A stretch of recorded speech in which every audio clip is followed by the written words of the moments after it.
What's going on, guys? Luca Host over here from Big Round. Back to our It's Not Just What You Do, But How You Do It series with Justin the Lycan and his wife beater. It's from like 78, true story. So here's another one of the exercises we use a ton with kettlebells is a kettlebell goblet squat, right? It's one of the best exercises to teach the squat, period, right? It's our first progression. Obviously beyond body weight as soon as we load it, and sometimes it's actually better to do it with a kettlebell just because we can get that quarter-fire right, and it's better than a body weight squat. Kind of gives you can get better depth with it. Thing is, what ends up happening a lot of times, and this is also the cueing that we're going to do here, is the cueing that we do for, also for front squats, Olympic bar, basically Olympic stance back squats, but not box squats, of course. But what ends up happening a lot of times, Justin's going to pick up the belt, is people will like really kind of get a wide stance right off the bat. Okay. Problem is most people don't have very good internal rotation, and they'll fall in. They can't torque the floor. They'll push their butt back as far as possible, and then they'll round a lot, right? So what we like to do is get a shoulder width stance.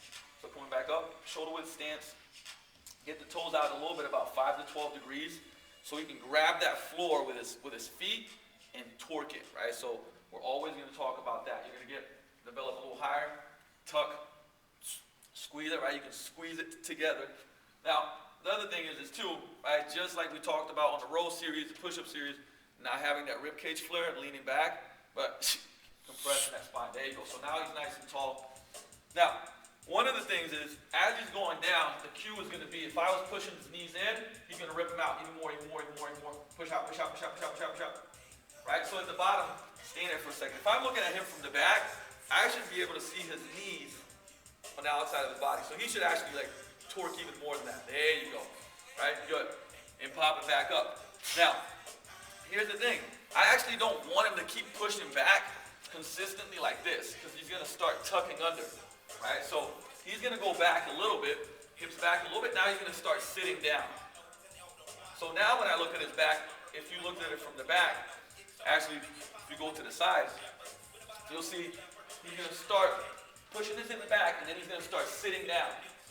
So he gets a little bit of a tuck there. His waist on the heel, his knees can actually fall a little further forward. Tuck his rib cage. Now he's nice and flat. Pop through. Very, very little tuck under. But if you went and pushed his hips back even further, right, watch if he keeps pushing his hips back. Now try to go low, tuck. That rounding, and the thing is, we want to avoid that rounding because it separates that sacral and the SI, L5, S1, and all that. And the low back, you get a lot of SI issues because if you got tight hamstrings, tight glutes, tight internal rotators, you're going to start ducking. But if he gets his knees a little further forward and sits straight down into it, he's got a nice angle. His weight is still on the heels. He's pushing his knees out for stability. Rips up, pops it. You could barely see his low back tucking under, right? And he's going to feel his glutes. He's going to have way more stability. His abs are going to work better. His spine's going to be nice and tall. So make that change. And the only thing that we want to kind of look at here is if people have very tight, they don't have good dorsiflexion, so in their ankles, that's something you're going to have to work on, because if they can't get good dorsiflexion, they're going to start going up on their toes. Okay? But the key is if we want to go deep, we're going to torque that floor apart. We're going to push the hips back a little bit, tuck the rib cage, and then sit down so we can get much lower without stressing that low back. Okay? So a very good cue, something that you should look at in teaching your clients, and if you're training, something that you should do in your own training. Like I said, if the bar's up here, we're using the same coaching cues. If the bar's on the back, we're obviously going to cue a couple of things extra, but the principles of that are going to be very much the same. So put it into play and improve your squat, get better depth, and get rid of nagging injuries, and I'll see you later.